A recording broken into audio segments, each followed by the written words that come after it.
नमस्कार, मैं हूं आपके साथ प्राची सिंह और स्वागत है आपका जनादेश के खास प्रोग्राम शख्सियत में। जैसा कि हम सब जानते हैं, विज्ञान की दुनिया में आज भारत और उसके वैज्ञानिकों का नाम अदब से लिया जाता है।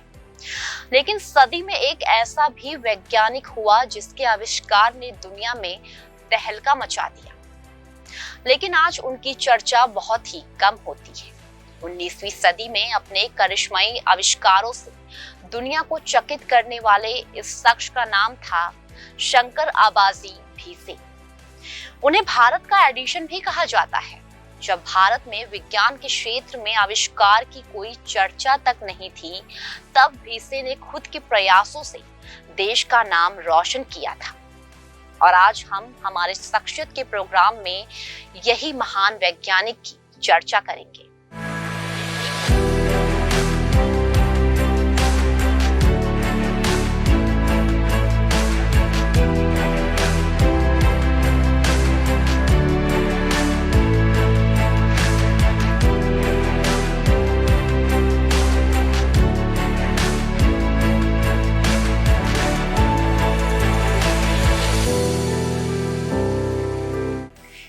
अप्रैल 1867 के बॉम्बे में जन्मे भीसे उस दौर में ऐसे आविष्कार किए जिसकी कोई कल्पना तक नहीं कर सकता। भीसे को इन आविष्कारों के लिए ना कोई मदद मिलती थी और ना ही कोई ऐसी संस्थान थी जहां वो कुछ जानकारी हासिल कर सके। भारत आज दुनिया में टैलेंट का हब बन चुका है, लेकिन जिस दौर में भीसे ने अपने आविष्कार के बारे में दुनिया को बताया वो अद्भुत था। बॉम्बे की जिन गलियारों में भीसे का जन्म हुआ था वो तंग थी। भीसे की अंधेरे से उजाले की यात्रा काफी कठिनाई भरी रही। वो जो भी बने खुद की प्रतिभा और मेहनत के दम पर बने थे। उन्होंने मशीनी दुनिया में जो करिश्मे किए वो जबरदस्त थे। भीसे ने बताया कि उन्होंने अमेरिका मैगजीन पढ़कर विज्ञान की तरफ रुचि दिखाई थी। भीसे जब 20 साल के थे तब बॉम्बे में साइंटिफिक क्लब की स्थापना की गई थी। इस दौरान उन्होंने कई तरह के गैजेट बनाने की शुरुआत की थी। बॉम्बे उपनगरीय रेलवे व्यवस्था के लिए उन्होंने टेम्पर प्रूफ बोतल, इलेक्ट्रिकल साइकिल, स्टेशन इंडिकेटर जैसी चीजों का डिजाइन बनाना शुरू किया था। उनके जीवन का रुख उस वक्त बदला जब उन्होंने एक ब्रिटिश जर्नल में एक ऐसे प्रतियोगिता के बारे में पढ़ा जिसमें एक मशीन डिजाइन करनी थी जो घर के सामान मसलन आटा चावल को पैक कर दी। बस फिर क्या था, भीसे के युवा मन को पंख लग गए। उन्होंने रात दिन जागकर एक ऐसे मशीन का ब्लूप्रिंट तैयार किया जो शानदार था।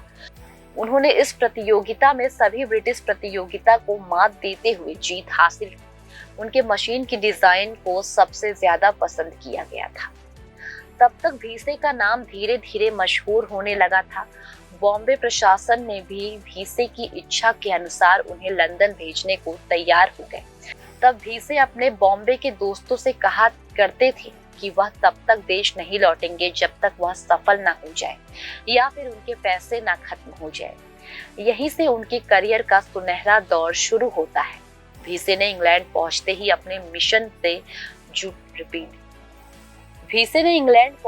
अपने मिशन में जुट गए। इस दौरान भीसे की मुलाकात दिनशा वाचा से होती है।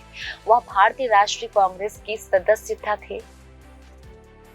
वह एक बेहतरीन बिजनेसमैन भी थे।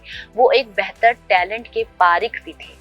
एक दिन भीसे वाचा का एक पत्र दादा भाई नरोजी को दिया। नरोजी एक राष्ट्रवादी नेता थे और उनका इंग्लैंड में एक बड़ा व्यावसायिक करियर भी रहा।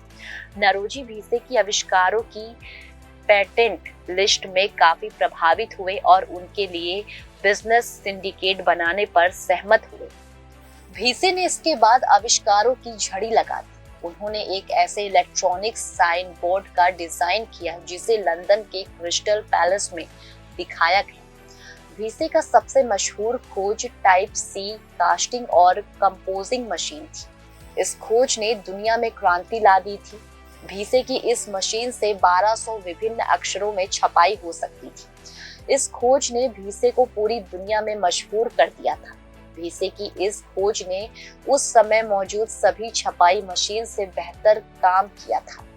भीसे ने अपने इस आविष्कार का नाम भीसे टाइप रखा था। भीसे ने अपने आविष्कार के लिए बड़े निवेशक की तलाश की थी, लेकिन 1907 में भीसे के मित्र हेनरी हैंडमैन ने कोशिश तो तमाम की, लेकिन वह निवेशक लाने में असफल रहे। 1908 में भीसे बुझे दिल से बॉम्बे लौट आए थे। यहाँ आने के बाद वे रतन जे टाटा से मिले, जहां गोपाल कृष्ण गोखले ने भीसे को टाटा से मिलवाया था।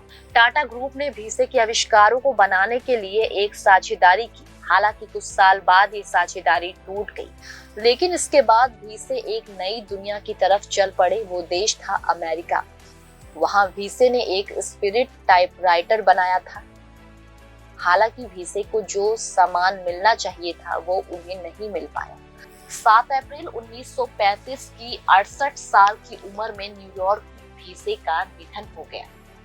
तो आज के इस खास प्रोग्राम शख्सियत में फिलहाल के लिए इतना ही। उम्मीद है आप सबको शंकर अबासी जी की कहानी पसंद आई होगी।